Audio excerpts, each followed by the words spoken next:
Morning, सुप्रभात, वंदे मातरम विद्यार्थी मित्रों। मैं आनंद सर अपने YouTube channel make account easy with Anand sir में आपका हार्दिक स्वागत करता हूं। दोस्तों, अकाउंट में हम पार्ट 1 पूरा कर चुके हैं और अकाउंट पार्ट 2 में भी हमारा पार्ट 3 कंपनी का वार्षिक हिसाब से लेकर पार्ट 6 रोकड़ प्रवाह पत्रक यानी पार्ट 3, पार्ट 4, पार्ट 5 और पार्ट 6 यानी ये 4 चैप्टर हमारा पार्ट 2 में भी पूरा हो गया। पार्ट 2 में कुल मिलाकर 6 चैप्टर है, चैप्टर नंबर 1 to 6, जिसमें हमारा 3 to 6 पूरा हो गया है। अब हमारा सिर्फ बाकी है पहला और दूसरा। पहला जो चैप्टर है शेयर पूंजी के हिसाब, उसमें भी हमारा आधा चैप्टर जितना हो गया है। शेयर जब्ती से संबंधित आवश्यक प्रविष्टियां और उससे संबंधित कुछ प्रश्न हमने लास्ट 2 लाइव लेक्चर में देखा है। उम्मीद करता हूं कि आपने वो अच्छी तरह से देखा होगा। अगर नहीं देखा होगा तो इस वीडियो को देखने से पहले वो वीडियो ज़रूर देखिए, क्योंकि शेयर जब्ती का जो टॉपिक है वो थोड़ा टफ है, उसे समझना बहुत ज़रूरी है और वो समझेंगे तो ही आपको आगे का सवाल आएगा। साथ ही साथ लास्ट लाइव लेक्चर में मैंने आपको ये भी कहा था कि इस पूरे पाठ में आपका क्वेश्चन नंबर 14 से लेकर क्वेश्चन नंबर 17 तक मोस्ट IMP क्वेश्चन है। इस बार जो भी बोर्ड की एग्जाम होगी उसमें 14 से लेकर 17 तक के प्रश्नों में से ही कोई 2 प्रश्न पूछे जाएंगे। ऑप्शनल होंगे लेकिन कोई 2 प्रश्न पूछे जाएंगे, तो इसलिए बहुत महत्वपूर्ण बन जाता है, तो आपको ध्यान रखना है। लास्ट लाइव लेक्चर में हमने क्वेश्चन नंबर 12 किया था, शॉर्ट क्वेश्चन जो था। तो 13वां जो है 12वीं की तरह ही है और 13वें के छोटे छोटे प्रश्न है वो ऑलरेडी बड़े प्रश्न में उसका समावेश हो जाएगा। इसके लिए हम 13वां नहीं कर रहे हैं, डायरेक्ट हम लोग 14वां बड़ा प्रश्न कर रहे हैं जो 8 मार्क्स के लिए आपके एग्जाम में पूछा जा सकता है। तो चलिए शुरू करते हैं। आज हम लोग करने वाले हैं क्वेश्चन नंबर 14, स्वाध्याय 1 का पेज नंबर 60, क्वेश्चन नंबर 14। कोशिश करूंगा कि हमेशा की तरह आपके स्क्रीन पर दिखाई दे। यस, राज मशीन लिमिटेड ने 10 रुपये का एक ऐसा 12 लाख इक्विटी शेयर निर्गमित किया मतलब प्रकाशित किया, जिस पर निम्नलिखित रकम चुकानी थी। आवेदन के समय 3, आवंटन के समय 4, प्रथम और अंतिम मांग साथ में ही है, उसके समय 3, यानी 3 भागों में रकम को मंगवाया है। आवेदन के समय 3, आवंटन के समय 4 और मांग के समय 3, प्रथम और अंतिम मांग दोनों साथ में है। कंपनी को आम जनता से 14,70,000 शेयर के लिए आवेदन पत्र मिले। आपको पता ही है कि 12 लाख कंपनी ने प्रकाशित किया था और 14,70,000 शेयर के लिए आवेदन पत्र मिला, तो हमें क्या करना पड़ेगा, तो 2,70,000 शेयर पर आवेदन का जो 3 रुपया है वो वापस करना पड़ेगा। ठीक है। उसके बाद लिखा भी है आगे, अतिरिक्त प्राप्त आवेदन अस्वीकृत करके उन पर आवेदन के समय प्राप्त रकम वापस की गई। आकाश, जिसके 1200 शेयर स्वीकृत किए गए थे, उन्होंने आवंटन और अंतिम मांग की रकम नहीं चुकाई है। आकाश जो है शेयरधारक, जिसके 1200 शेयर स्वीकृत किए गए थे, उसने क्या क्या नहीं भरा है, उसने आवंटन नहीं भरा है और अंतिम मांग नहीं भरा है। जबकि सनी, जिसके 1200 शेयर स्वीकृत किए गए थे, उसने अंतिम मांग की रकम नहीं चुकाई है। यानी आवंटन एक व्यक्ति का बाकी है जबकि अंतिम मांग 2 व्यक्ति का बाकी है, आकाश और सनी का। कंपनी ने जिन शेयरों पर मांग बाकी था, इसका मतलब सिर्फ अंतिम मांग बाकी था ऐसा नहीं समझना है। मांग बाकी था मतलब कोई भी आवंटन या मांग जो भी बाकी था, उन शेयरों को जब्त कर लिया और जब्त किए गए शेयर प्रति शेयर 7 की दर से पुनः भरपाई के रूप में पुनः प्रकाशित किए, जिसे धवल ने खरीद लिया। चाहे जिसने भी खरीदा हो उससे हमें कोई मतलब नहीं, लेकिन कितने रुपए से पुनः प्रकाशित किया, 7 रुपये से पुनः प्रकाशित किया। जबकि मूल कीमत कितना था शेयर का, 10 रुपया, और पुनः प्रकाशित कितने से किया, 7 रुपये से, यानी कम कीमत से पुनः प्रकाशित किया है। और कम कीमत से पुनः प्रकाशित किया होगा तो क्या कहलाएगा, बट्टा, और उसको नाम क्या देंगे, इक्विटी शेयर जब्ती खाता उधार। यानी कंपनी को पुनः प्रकाशित करने में 3 रुपये का नुकसान हुआ है। कैसे, क्योंकि मूल कीमत 10 था और पुनः प्रकाशित कितने से किया है, 7 रुपये से। ठीक है। आगे, उपरोक्त व्यवहारों को लिखने के लिए कंपनी की बही में आवश्यक प्रविष्टि पारित कीजिए। आपको क्या लिखना है, रोजनामचा लिखना है। तो चलिए शुरू करते हैं। आप लोगों को मैंने कहा था कि 2 काम आपको कर लेना है, मैं करूँ चाहे ना करूँ। एक रोजनामचा का फॉर्मेट बनाना है और लास्ट में कुल योग कर लेना है। ठीक है। तो सबसे पहले पहला रोजनामचा, ऊपर हेडिंग डाल देंगे आप, राज मशीन लिमिटेड की बही में रोजनामचा, क्रम या तारीख, विवरण, खाता पृष्ठ, उधार और जमा। ये पहला काम आपका। और दूसरा काम कि जब पूरा रोजनामचा हो जाएगा तो आपको कुल योग लिख लेना है, विवरण लिखने की जरूरत नहीं होती। चलिए, पहला रोजनामचा, बैंक खाते उधार। यानी पहले जो 6 रोजनामचा पहले हुआ करता था वो तो अभी भी सेम टू सेम वैसा 6 रोजनामचा होगा। 6 के बाद 3 रोजनामचा जब्ती से संबंधित होगा, उसमें आपको थोड़ा ध्यान देना है। ठीक है। तो पहला बैंक खाता उधार, कितने शेयरों पर आवेदन मिला है, तो हमने प्रकाशित तो 12 लाख किया था लेकिन आवेदन आया है 14,70,000 शेयर पर। तो बैंक खाता उधार 14,70,000 गुणे आवेदन का कितना रुपया है, 3, 44,10,000।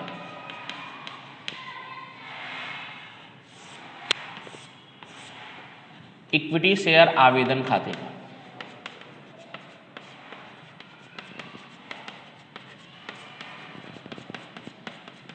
कितना, तो यही रकम आएगा 44,10,000। दूसरा, आवेदन की रकम हम पूंजी खाते ले जाएंगे और अतिरिक्त जो आवेदन की रकम है वो वापस करेंगे। तो क्या रोज नाम चाहता था उसका, इक्विटी शेयर आवेदन खाते उधार। इक्विटी शेयर आवेदन खाते उधार कितना, 44,10,000। इक्विटी शेयर आवेदन खाते उधार कितना, 44,10,000। सबसे पहले वापस ही कर देते हैं। तो बैंक खाते का कितना वापस करना पड़ेगा, तो हमने प्रकाशित कितना किया था, 12 लाख शेयर, और हमें आवेदन कितने पे मिला है, 14,70,000 शेयर पर मिला है। मतलब 2,70,000 शेयर अतिरिक्त मिले हैं। 2,70,000 शेयर पर जो आवेदन है वो अतिरिक्त मिला है। तो 2,70,000 गुणे आवेदन का कितना है 3, तो 27 × 81 यानी 8,10,000 आपको वापस करना पड़ेगा। और इक्विटी शेयर पूंजी खाते का उसमें से घटाकर आप लिख देंगे तो भी चलेगा, नहीं तो हमने कितना शेयर प्रकाशित किया था, तो हमने प्रकाशित किया था 12 लाख शेयर। तो 12 लाख गुणे 3 36 लाख। तो ये 36 लाख आप दो तरीके से ला सकते हैं। एक तो 12 लाख गुणे 3 कर 12 लाख कौन सा शेयर जो हमने निर्गमित किया था यानी प्रकाशित किया था वो, और आवेदन का 3 यानी 12 लाख गुणे 3 36 लाख ऐसे भी प्राप्त कर सकते हैं, या 44,10,000 में से 8,10,000 माइनस कर देंगे तो भी 36 लाख आ जाएगा। ठीक है। अब तीसरा, अब क्या करेंगे हम, आवंटन की रकम मंगवाएंगे। तो आपको बताया ही है जो मंगवाना है वो उधार और पूंजी खाते जमा। तो क्या मंगवाने वाले हैं, आवंटन। तो इक्विटी शेयर आवंटन खाता उधार, इक्विटी शेयर पूंजी खाते का, इक्विटी शेयर आवंटन खाते उधार। कितना उधार, तो कितना शेयर है, अब जो भी कैलकुलेशन होगा सब 12 लाख पर होगा। तो 12 लाख गुणे आवंटन का कितना रुपया है, 4 रुपया। तो 12 लाख गुणे 4 48 लाख। इक्विटी शेयर पूंजी खाते का 48 लाख। जैसा पहला दूसरा दिन हम लोग कर रहे थे वैसा ही है। शुरुआत में तो 6 रोजनामचा पहले दूसरे दिन की तरह ही है। ये हमने क्या कर लिया, आवंटन की रकम मंगवा लिया। आवंटन की रकम के बाद, मंगवाने के बाद क्या होगा, आवंटन की रकम मिलेगा तो रोजनामचा क्या होता है, बैंक खाता उधार इक्विटी शेयर आवंटन खाते का। लेकिन पूरा नहीं मिला है। पहला जो शेयर धारक है आकाश, उसके 2,000 शेयर पर आवंटन बाकी है। तो क्या लिखेंगे, बैंक खाता उधार, बैंक खाते उधार। ये अब हमें डिफरेंस से मिलेगा। अप्राप्त आवंटन खाता उधार,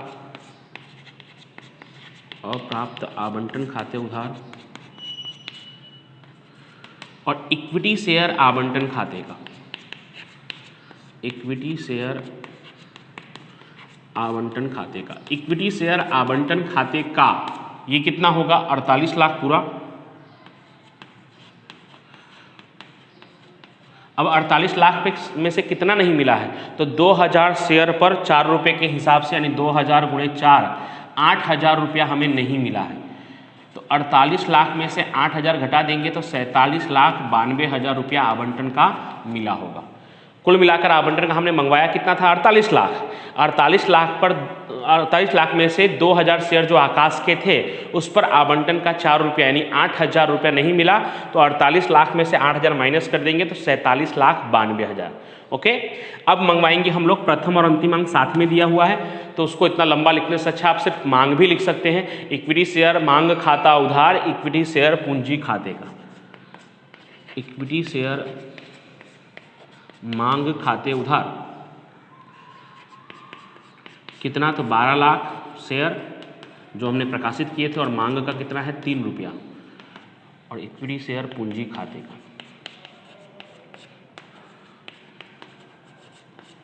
इक्विटी शेयर मांग खाते उधार, इक्विटी शेयर पूंजी खाते का 12 लाख गुणे 3 करेंगे तो 36 लाख। 36 लाख। अब मांग की रकम मिलेगी तब, मिलता है तो क्या लिखते हैं, बैंक खाता उधार, और किसका रकम मिलेगा, मांग का, तो इक्विटी शेयर मांग खाते का। लेकिन इस बार तो 2 लोगों का बाकी है, आकाश का तो बाकी था ही, साथ ही साथ दूसरा जो शेयर धारक है सनी, उसका भी बाकी है, तो वो भी हमें कैलकुलेशन करना पड़ेगा। तो उसके लिए हम रोजनामचा कैसे लिखेंगे? छठा, बैंक खाते उधार अप्राप्त मांग खाता उधार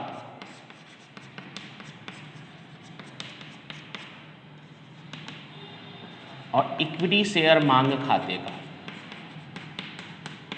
इक्विटी शेयर मांग खाते का पूरा कितना? 36 लाख। अप्राप्त मांग में कितना आएगा दोस्तों?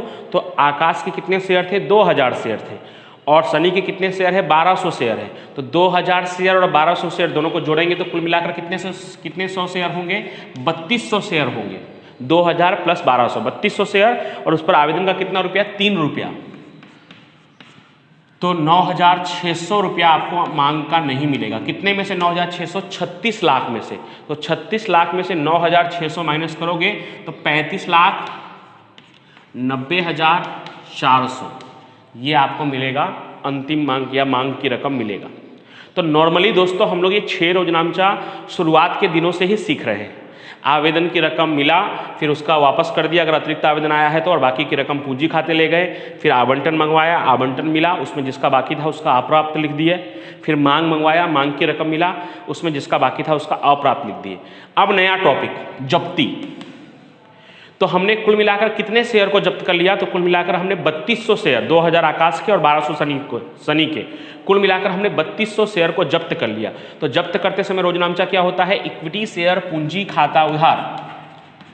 अब ये आपने पिछला लाइव लेक्चर नहीं देखा होगा तो आप देख लीजिएगा पहले, तो आपको मालूम पड़ जाएगा। जब्ती का पहला रोजनामचा होता है इक्विटी शेयर पूंजी खाता उधार, जब्त किया गया शेयर गुणे मूल कीमत। तो जब्त किया गया शेयर कितना है दोस्तों? कुल मिलाकर 3200 और मूल कीमत है 10, यानी कितना आएगा? 32,000।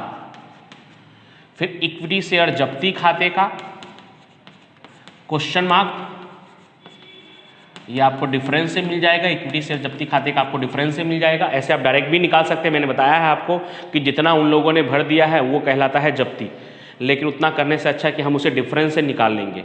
उसके बाद और क्या आएगा जमा में? तो जो जो नहीं भरने के कारण शेयर जब्त किए गए हैं वो सब रकम वहां आएगा।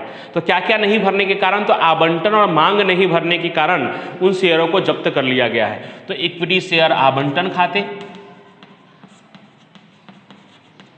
जो अप्राप्त रकम है वो लिखिएगा आप, इक्विटी शेयर आवंटन खाते का, इक्विटी शेयर मांग खाते का। आवंटन का जो अप्राप्त है वो आवंटन वाले में लिखेंगे और मांग का जो अप्राप्त है वो मांग वाले में लिखेंगे। तो इक्विटी शेयर आवंटन, आवंटन का अप्राप्त आवंटन कितना था? 8000। तो आवंटन का 8000 और मांग का अप्राप्त कितना है? 9600। यानी कहने का मतलब ये हुआ कि उन 3200 शेयर पर 32,000 कंपनी को मिलना चाहिए था। उस 32,000 में से कंपनी को आवंटन का 8,000 और मांग का 9,600, यानी 8 और 9 17,600 रुपया कंपनी को नहीं मिला। लेकिन 17,600 नहीं मिलने के कारण जो बाकी का पैसा बचा हुआ है 14,400, वो कंपनी ने क्या कर लिया है? जब्त कर लिया है। तो यहाँ पे डिफरेंस से कैसे आएगा? तो 32,000 में से 8,000 और 9,600 माइनस करोगे तो यहाँ पे आएगा 14,400। कितना आएगा? 14,400 ये कंपनी को लाभ हुआ है जब्त करने से। अब कंपनी ने क्या किया है? जब्त किए गए शेयरों को 7 रुपये से क्या कर दिया है? पुनः प्रकाशित। पुनः प्रकाशित करेंगे तो क्या होगा? शेयर जाएगा और पैसा आएगा। तो पैसा आएगा तो बैंक खाता उधार, बैंक के खाते उधार 3200 शेयर गुणे कितने रुपए से पुनः प्रकाशित किया है? 7 रुपये से। तो 3200 गुणे 7। इक्विटी शेयर जब्ती खाता उधार कितने का कंपनी को नुकसान हुआ? तो 10 रुपये का शेयर था, कंपनी ने 7 रुपये से पुनः प्रकाशित किया है तो कितने का नुकसान हुआ? 3 रुपये का। तो 3200 गुणे 3। अगर कंपनी 8 रुपये से पुनः प्रकाशित कर रही होती तो यहाँ पे कितना लिखता? मैं 2 लिखता, मतलब 10 में से 8 यानी कि 2 रुपये का नुकसान होता। कंपनी अगर 6 रुपये से पुनः प्रकाशित कर रही होती तो यहाँ पे 6 लिखता और यहाँ पे 4। उसी तरह से अगर 9 रुपये से पुनः प्रकाशित कर रही होती तो यहाँ 9 लिखता और यहाँ पे 1 लिखता। तो उम्मीद करता हूं कि आप समझ गए होंगे कि हमने 3 कहां से लिखा है। मूल कीमत शेयर का 10 रुपया है और कंपनी पुनः प्रकाशित कितने से कर रही है? 7 रुपये से। तो कंपनी को पुनः प्रकाशित करते समय 3 रुपये का नुकसान हो रहा है। और इक्विटी शेयर पूंजी खाते का, और ये रोजनामचा कहाँ से लिख रहे हैं, तो इसके लिए हमने 2 दिन मैंने आपको लाइव लेक्चर के माध्यम से जब्ती क्या होता है और जब्ती से संबंधित रोजनामचा क्या होता है वो सिखाया है। वो अभी भी आपको प्लेलिस्ट में जाएंगे आप तो स्टैंडर्ड 12th अकाउंट पार्ट 2 वाले प्लेलिस्ट में आपको वो मिल जाएगा, वो लाइव लेक्चर वाला वीडियो, तो उसको देख सकते हैं। इक्विटी शेयर पूंजी खाते का वही ऊपर वाले रकम 3200 × 10 32,000।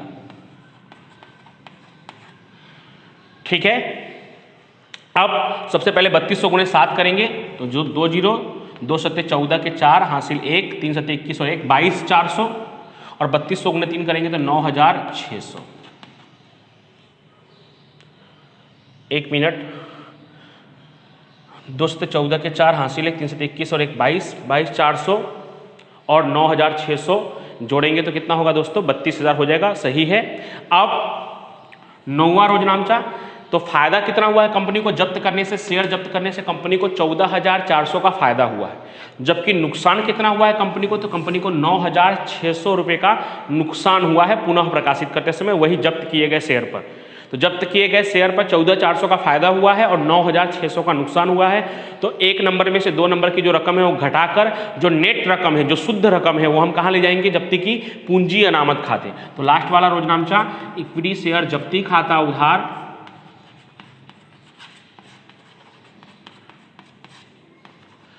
पूंजी अनामत खाते का, इक्विटी शेयर जब्ती खाता उधार पूंजी अनामत खाते का। नंबर 1 में फायदा कितने का हुआ था, तो फायदा हुआ था 14,400 का, माइनस नुकसान कितने का हुआ था, 9,600 का।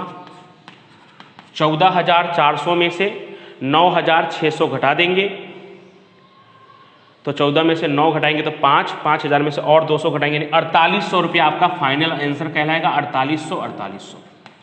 क्या किया हमने, तो नंबर 1 में यानी कि नंबर 7वां जो रोजनामचा है, जब्ती का जो पहला रोजनामचा है, उसमें जब्ती से लाभ कितना हुआ था, शेयर जब्त करने से कंपनी को फायदा कितना हुआ था, 14,400, और उन्हीं शेयरों को पुनः प्रकाशित करने से कंपनी को नुकसान कितना हुआ, 9,600। तो 14,400 में से 9,600 घटाकर जो शुद्ध रकम है जब्ती की वो हम पूंजी खाते ले गए हैं, यानी नेट प्रॉफिट कितना हुआ है शेयर जब्त करने से, 4,800। ये फाइनल आंसर आपका कहलाएगा 4,800। और बाद में आपको क्या करना है, कुल योग कर लेना है। तो दोस्तों ये जो आपके स्क्रीन पर आपको क्वेश्चन दिखाई दे रहा है, ये क्वेश्चन नंबर 14 है। उम्मीद करता हूँ कि आपको अच्छी तरह से आया होगा। और इसकी तरह सेम टू सेम उदाहरण नंबर 11 है जो आपको होमवर्क के रूप में कर लेना है। कोशिश करूँगा कि वो भी आपके स्क्रीन पर दिखाई दे। यस, उदाहरण नंबर 11 नाजनीन टेक्सटाइल लिमिटेड, उसमें भी सेम इसी तरह से है। तो वो आप होमवर्क के रूप में कर लेंगे अपने मन से, तो आपको अच्छी तरह से ये क्वेश्चन आ जाएगा। और साथ ही साथ जिन लोगों ने अभी भी जब्ती संबंधित रोजनामचा का वीडियो नहीं देखा है, लाइव लेक्चर अटेंड नहीं किए थे, वो लोग प्लेलिस्ट में जाकर पहले लाइव लेक्चर अटेंड करके शेयर जब्ती क्या होता है उससे संबंधित जो 3 रोजनामचा है, जब्त करते समय, पुनः प्रकाशित करते समय और जब्ती की रकम पूंजी अनामत खाते ले जाते समय, वो ज़रूर आप देखें। कोशिश करूँगा तो इस वीडियो के डिस्क्रिप्शन में भी उस लाइव लेक्चर का लिंक आपको भेज सकूँ, तो उसमें भी जाकर आप देख सकते हैं, नहीं तो फिर प्लेलिस्ट में तो आप देख ही सकते हैं। Thank you so much.